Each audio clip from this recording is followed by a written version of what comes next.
दूसरी तरफ पत्नी की भी काफ़ी अफसोस हुआ।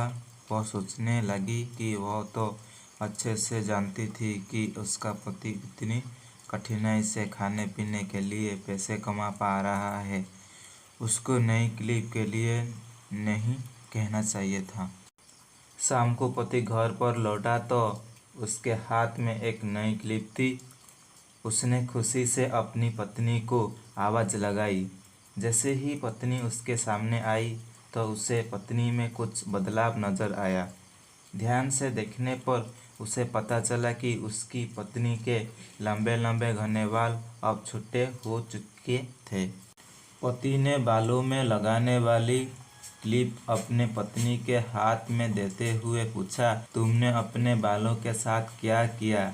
मैं तुम्हारे लिए एक नई क्लिप लेकर आया हूँ।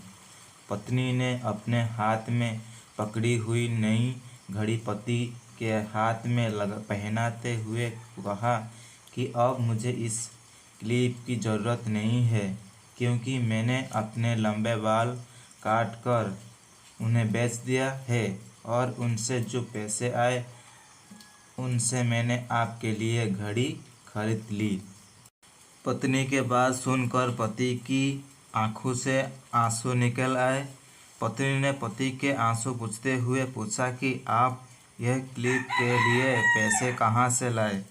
पति ने कहा कि मेरे जो बंद घड़ी थी उसे तो मैंने रिपेयर करवा नहीं पा रहा था और तुम्हारे लिए मुझे क्लिप लेनी थी, तो मैंने उस बंद घड़ी को कुछ रुपयों में एक घड़ी वाले को बेच दी और उन पैसों से तुम्हारे लिए क्लिप खरीद कर लाया।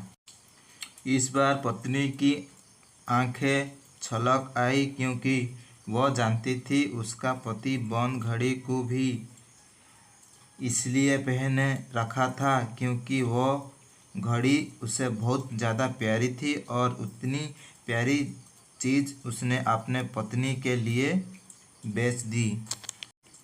दोस्तों, मैं जानता हूँ यह कहानी आपके दिल को ज़रूर छू गई होगी और अगर आप शादीशुदा हैं तो अपने आंखों नम हो गए होंगे। दोस्तों, मैं भगवान से यही प्रार्थना करता हूँ कि आपका जीवन में सब कुछ मिले और सबसे ज़्यादा यह है कि आपको इस कहानी के पति पत्नी जैसा जीवन साथी मिले।